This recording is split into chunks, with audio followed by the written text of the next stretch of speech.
হিংসার প্রতিচ্ছবি প্রায় প্রতিদিনই দেখা যাচ্ছে কোচবিহার জেলার অধিকাংশ মহকুমায়। লোকসভা নির্বাচন 2024-এর ফলাফল ঘোষণার পর থেকেই তুফানগঞ্জে এই নিয়ে 3 থেকে 4 বার নজরে এলো সন্ত্রাস ও হামলার ঘটনা। তুফানগঞ্জ 1 নম্বর ব্লকের নাককাটি গাছ গ্রাম পঞ্চায়েতের প্রাক্তন তৃণমূল পঞ্চায়েত সদস্য নাজিম উদ্দিন মণ্ডলের বাড়িতে বোমা মারার অভিযোগ বিজেপির বিরুদ্ধে।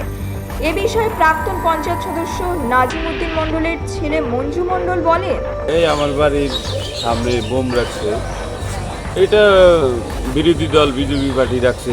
হ্যাঁ, আমরা তৃণমূল করি, আমরা ভোরবেলা দেখতে পাই। হ্যাঁ, পুলিশ আসে। এটা আর কি আতঙ্কর জন্য রাখা হয়েছে বাড়িতে, বা ক্ষতি করার জন্য রাখা হয়েছে। আমি করি, টিএমসি পার্টি করি, তার জন্য। হ্যাঁ, আমার বাবা পঞ্চায়েত ছিল, 10 বছর পঞ্চায়েতই করেছে, টিএমসি করেছে। হ্যাঁ, পারতাম।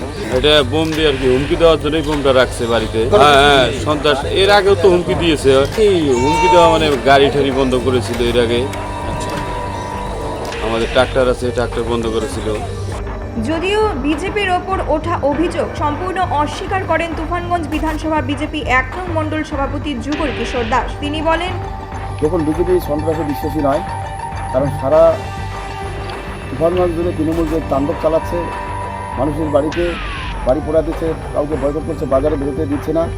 তো তৃণমূলের যে পঞ্চায়েত নাজিমুদ্দিন মণ্ডল, তার বাড়িতে তৃণমূলেরাই বোমা রেখে বিজেপি কর্মীদের ফাঁসানোর এবং এলাকায় একটা সন্ত্রাসের বাতাবরণ তৈরি করার জন্য তারা চেষ্টা করছে।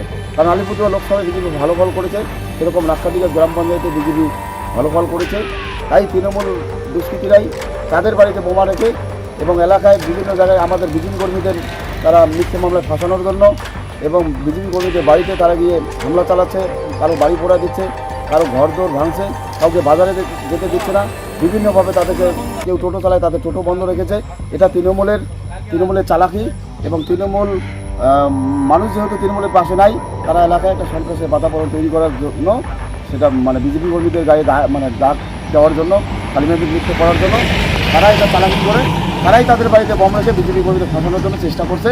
আমরা এই তীব্র নিন্দা জানাচ্ছি এবং যে তৃণমূল কর্মীরা এই কাজে যুক্ত আছে তাদেরকে যাতে অবিলম্বে গ্রেপ্তার করা হয় এবং বিভিন্ন জায়গায় বিজেপি কর্মীদের বাড়ি, তাদের দোকান বন্ধ করে দেওয়া হয়েছে, তাদের টোটো বন্ধ করে দেওয়া হয়েছে।